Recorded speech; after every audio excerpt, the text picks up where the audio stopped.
So you hate the news, but you don't want to look like a thicky dum-dum in front of all your mates. And I've got you covered. Here's what's been happening over the last few days. Pro-gun conservative commentator Charlie Kirk, who once said that gun deaths in the US were worth it for the God-given right to carry a deadly weapon around with you while you go and pick up some milk, has become a gun death after being shot in the neck at a college campus in Utah. You will never live in a society when you have an armed citizenry and you won't have a single gun death. That is nonsense. It's drivel.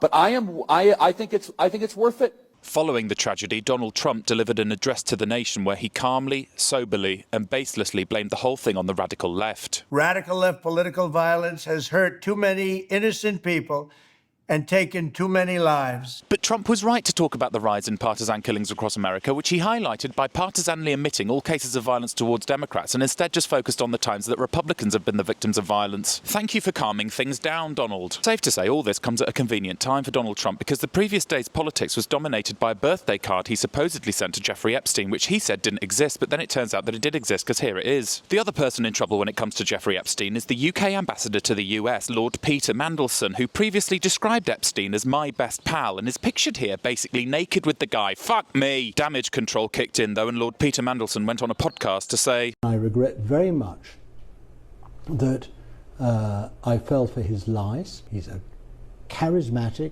criminal liar. I'm just editing this video now and Lord Mandelson has been sacked. And finally, UK Prime Minister Keir Starmer met Israeli President Isaac Herzog to, in his own words, try to convince Israel to stop committing a genocide in Gaza and destabilising the Middle East by trying to assassinate the entire Hamas negotiating team in Doha and breaking international law once again by launching missile strikes against Qatar. To which Israel said no. OK, fantastic, Keir. Well, you gave it a good go. Get back to arresting the blind and the infirm. Free Palestine.